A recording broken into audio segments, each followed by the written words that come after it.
이 두 가지 전혀 다른 결론이 나온 그 이유가 무엇이라고 생각하십니까?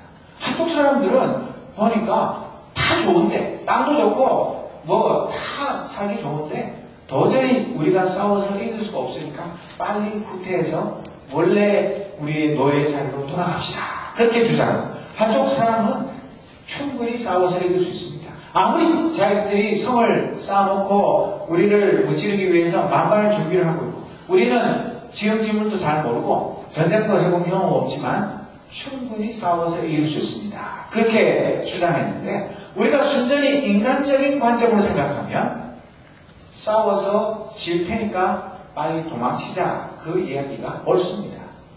괜히 무모하게 덤벼가지고 달걀로 바위를 깨뜨리려고 덤비면 아무것도 얻는 것이 없습니다. 그런데 여러분, 달걀로 바위 깰 수 있을까요, 없을까요? 깰 수 있습니다. 1000개, 10,000개, 100,000개, 100,000개 계속 던지면 아무리 튼튼한 바위도 깨어집니다. 그런데 이 대다수의 이스라엘 백성들은 도저히 싸울 수 없다는 의견에 마음이 기울어져가지고 그때부터 울고 불면서 아이고 망했다, 우리가 그냥 그 이집트에서 노예살이하고 있을 때가 좋았는데 괜히 이 망할 놈들이 우리를 여기까지 끌고 와가지고 저분들에게 우리 처자식, 우리 전 다 죽게 만들어서 못 살겠다, 이게 무슨 꼴이냐, 얼른 지도자 새로 뽑아서 돌아가자, 울고 불고 야단 법석을 떨고 있을 때 이 여호수아와 갈렙이라는 두 사람은 자기들의 옷을 찢었습니다. 옷을 찢는다는 것은 직한 슬픔이나 분노를 나타낼 때, 그런 때 하는 행위입니다. 자기들 옷을 찢으면서 뭐라고 이스라엘 백성들 앞에서 말했습니다. 그것이 오늘 본문에 나타나는 말씀인데, 그들은 여호와께서 우리에게 자비를 베푸신다면 우리를 그 땅으로 인도하실 겁니다. 젖과 꿀이 넘쳐 흐를 만큼 비옥한 그 땅을 우리에게 주실 것입니다. 여호와를 배반하지 마십시오. 그 땅의 백성을 두려워하지 마십시오. 그들은 우리의 밥이나 마찬가지입니다. 그들에게는 방벽이 없지만 우리에게는 여호와가 계십니다. 그들을 두려워하지 마십시오. 단지 이 두 가지 견해가 갈라진 것은 사람을 두려워하느냐, 하나님을 두려워하느냐, 그 차이에서 비롯된 것입니다. 이 두 사람은 사람은 전혀 두려워하지 않고 살아계신 하나님을 두려워하는 믿음이 있었습니다.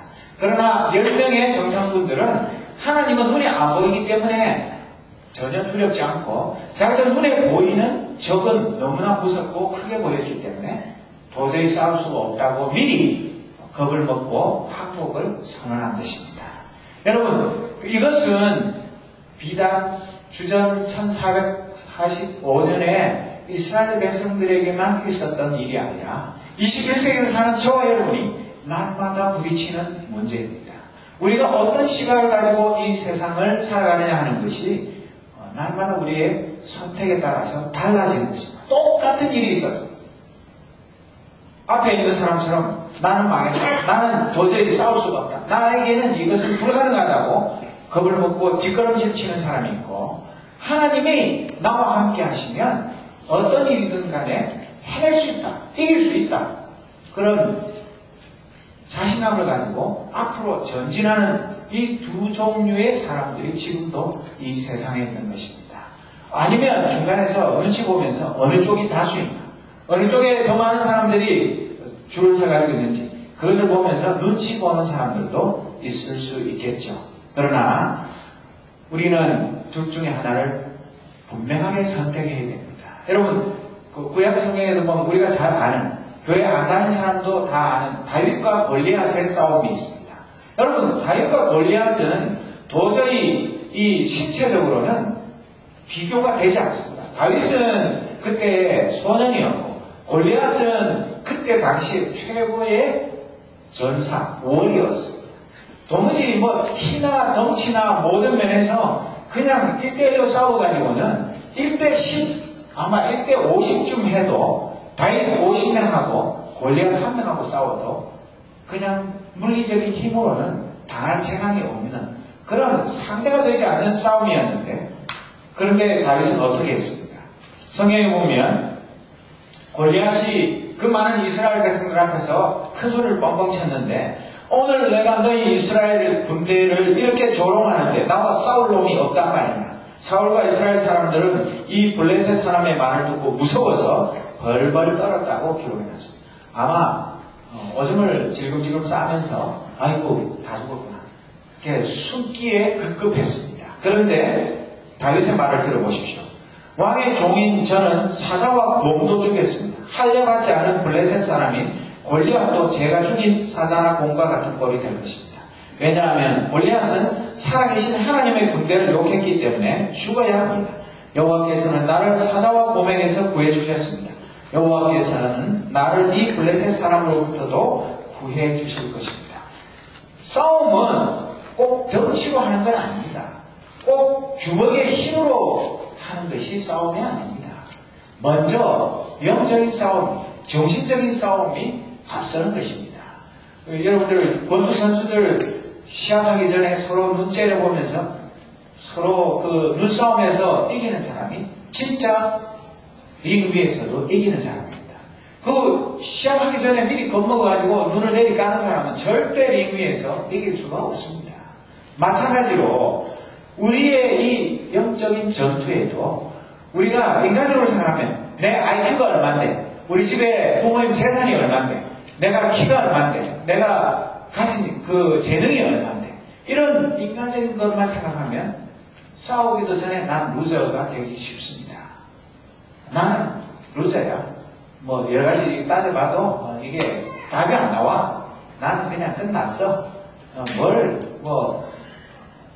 한 이쁜 여학생을 놔두고 여러 명의 남학생들이 다툴 때도 마찬가지입니다. 미리 해보지도 않고, 야, 나는 뭐 얼굴도 그렇고, 출신 성분도 그렇고, 배경도 그렇고, 아무것도 저 여학생에게 매력을 끌만한 게 없어.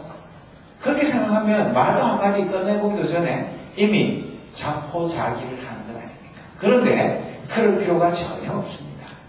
그렇다고 무식하게 아무렇게나 덤벼가지고 보기 좋게 딱지 맞고 괜히 한강에서 종로에서 밥 맞고 한강에서 눈 올리지 말고 우리가 지혜롭게 해야 되지만, 그러나 이 이스라엘 백성들이나 아니면 그때 당시에 그 다윗과 골리앗과의 싸움이 있을 때 구경하면서 벌벌 떨던 사람과 같이 우리가 싸워보지 않고 미리 패배를 선언하는 그런 비겁한 사람이 되어서는 안 되는 것입니다.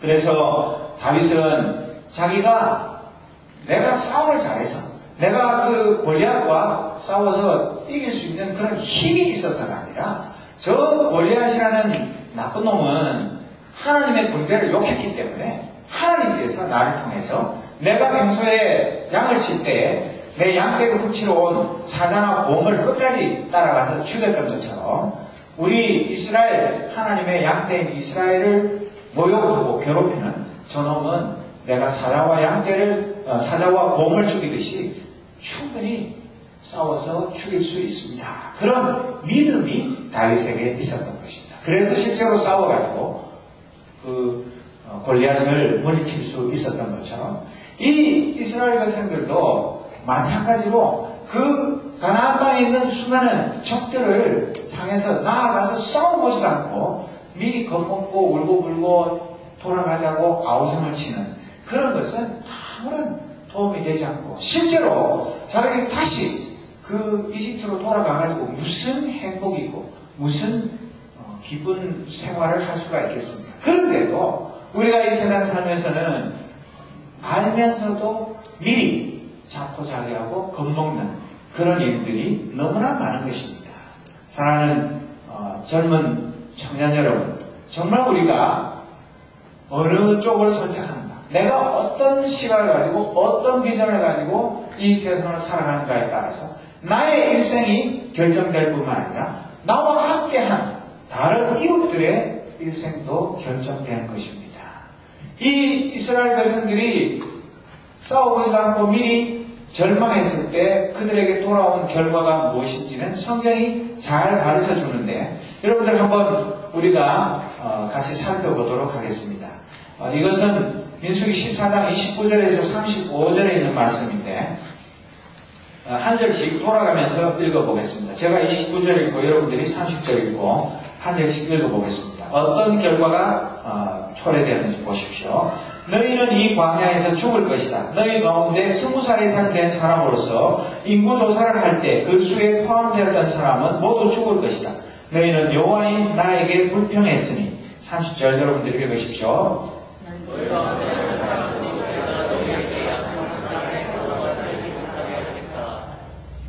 더 읽으십시오.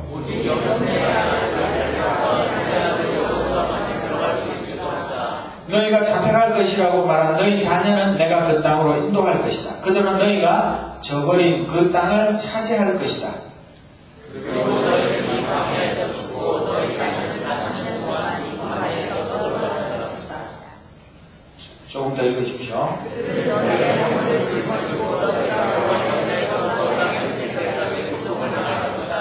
너희는 40년 동안 너희 죄 때문에 고통을 당할 것이다. 그 40년은 너희가 그 땅을 정탐한 40일의 하루를 1년으로 친 것이다. 너희는 내가 너희를 싫어하는 것이 어떤 것인지를 알게 될 것이다. 이렇게 말씀하고 있습니다. 40일 동안 그 가나안 땅을 정탐했는데 하나님을 믿지 않고 싸우고도 않고 미리 하나님께 불평하고 원망한 죄 때문에 40일 하루를 1년으로 쳐서 40년 동안 그 약속의 땅에 못 들어가고 그 광야를 방황하면서 20살 넘은 모든 이스라엘 남자는 그 광야에서 다 죽고 오직 여호수아와 갈렙 나가서 싸우자 그렇게 주장했던 두 사람만 그 가나안 땅에 들어가게 될 것이다. 그렇게 하나님이 말씀하셨습니다. 여러분 보십시오. 그 많은 사람들이 비참하게 자기들이 탈출해가지고 원래 그 땅에 들어가도록 다 준비가 되어 있었는데 하나님이 이미 진수성찬을 다 차려놓고 이제 밥숟가락 들고 그 진수성찬을 떠먹기만 하면 되도록 만들어 놓았는데 그것도 못하고 옛날에 우리 TV 광고에 보면 줘도 못 먹나 그런 거 기억나십니까? 옛날에 그 쭈쭈바 비슷하게 생긴 거 줘도 못 먹는 그런 바보 같은 이 인생들 때문에 자기들이 죽는 거는 자기들의 불신앙 때문에 죽는 거 맞는데 멀쩡한 사람조차 40년 동안 함께 고생하면서 그 땅에 들어가지 못하는 그런 비극을 만들어낸 것이 바로 이들의 불신앙 때문에 그런 것입니다. 사랑하는 믿음의 식구 여러분, 여러분들이 이 메디슨에 와서 이제 청혼의 꿈을 품고 공부를 시작합니다. 이제 대학교 1학년 또는 이제 편입해서 복학해서 또 대학원에서 석박사 과정을 시작하면 여러분들은 많은 그 꿈이 있고 계획이 있을 것입니다. 내가 여기서 메디슨에서 열심히 공부해가지고 대학원은 어디를 갈 것이다. 또 이제 박사가 되면 교수가 되고 무엇이 되어서 내가 좀 더 보람찬 인생, 행복한 인생을 살아갈 것이다. 그런 각오와 결심을 가지고 이곳에 왔을 것입니다. 여러분들 중에는 여기 와서 공부를 시작하는데 아이고 이 많은 학비를 내가 어떻게 감당하나 학비 걱정하는 사람도 있고 아이고 우리 부모님 허리가 휘겠네 부모님 걱정하는 사람도 있고 한국에 두고 온 애인 변심하면 어쩌나 애인 걱정하는 사람도 있고 뭐 여러 가지 근심 걱정들이 있을 것입니다. 그러나 그것이 중요한 것이 아닙니다. 그리고 제가 여러분들에게 이 메디슨이나 UW가 여러분들의 가나안 땅이라고 말씀드리는 건 아닙니다. 이 메디슨에서 여러분들이 젊은 날들을 몇 년 이렇게 함께 보내는 것은 여기는 그 가나안 땅에 들어가기 위한 훈련소입니다. 여러분 군대 가보시면 알겠지만 바로 그냥 자기 부대로 가는 그런 법이 없고 훈련소에서 훈련을 거쳐서 그 다음에 훈련 마치고 나서 이제 소위 말하는 자대 배치라는 것을 받습니다. 마찬가지로 오늘 여러분들이 여기에서 하나님의 일꾼이 될 것인지 아니면 그냥 북인꾼이 될 것인지 늘 불평하고 원망하면서 겁에 잔뜩 질려서 살 것인지 아니면 하나님이 우리에게 약속하신 그 놀라운 가나안 땅 그런 것을 바라보면서 내가 그 땅에 나아가서 그 땅을 내가 차지할 것이다. 그런 자신만만한 소망 가운데서 젊은 날들을 보낼 것인지 선택의 기로에 서 있는 것입니다. 여러분들 입학한다고 해서 그것이 전부가 아닙니다.